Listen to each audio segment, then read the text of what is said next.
This is an Audible original. Lady Bracknell and Miss Fairfax. Aunt Augusta. Good afternoon, dear Algernon. I hope you are behaving very well. I'm feeling very well, Aunt Augusta. That's not quite the same thing. In fact, the two things rarely go together. Dear me, you are smart. I'm always smart. Am I not, Mr. Worthing? You're quite perfect, Miss Fairfax. Oh, I hope I'm not that. It would leave no room for developments, and I intend to develop in many directions. I'm sorry if we're a little late, Algernon, but I was obliged to call on dear Lady Harbury. I hadn't been there since her poor husband's death. I never saw a woman so altered. She looks quite 20 years younger. Now I'll have a cup of tea and one of those nice cucumber sandwiches you promised me. Certainly, Aunt Augusta. Won't you come and sit here, Gwendolen? Thanks, Mamma. I'm quite comfortable where I am. Good heavens.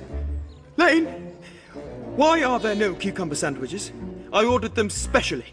There were no cucumbers in the market this morning, sir. I went down twice.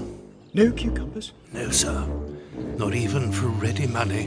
That will do, Lane, thank you. Thank you, sir. I am greatly distressed, Aunt Augusta, about there being no cucumbers. Not even for ready money. It really makes no matter, Algernon. I had some crumpets with Lady Harbury, who seems to me to be living entirely for pleasure now. I hear her hair has turned quite gold from grief.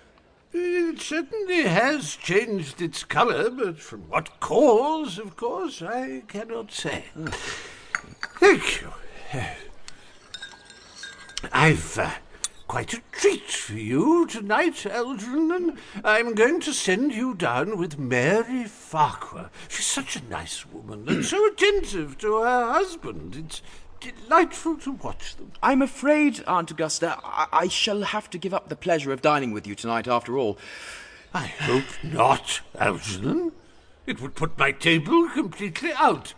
Your uncle would have to dine upstairs. Fortunately, he is accustomed to that. It is a great bore, and I need hardly say a terrible disappointment to me.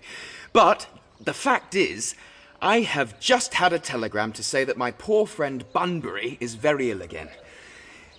They seem to think I should be with him. It is very strange. This Mr. Bunbury seems to suffer from curiously bad health. Yes, poor Bunbury is a dreadful invalid. Well, I must say, Algernon, that I think it is high time that Mr. Bunbury made up his mind whether he was going to live or to die. This shilly-shallying with the question is absurd. Nor do I in any way approve of the modern sympathy with invalids. I consider it morbid. Illness of any kind is hardly a thing to be encouraged in others. Health is the primary duty of life. I'm always telling that to your poor uncle, but he never seems to take much notice as far as any improvement in his ailment goes. I should be much obliged if you would ask Mr. Bunbury from me to be kind enough not to have a relapse on Saturday, for I rely on you to arrange my music for me. It is my last reception, and one wants something that will encourage conversation, particularly at the end of the season, when everyone has practically said whatever they had to say, which in most cases was probably not much. I'll speak to Bunbury, Aunt Augusta, if he is still conscious, and I think I can promise you he'll be all right by Saturday. Of course, the music is a great difficulty. You see, if one plays good music, people don't listen. And if one plays bad music, people don't talk. But I'll run over the programme I've drawn out, if you will kindly come into the next room for a moment. Thank you, Algernon. It is very thoughtful of you.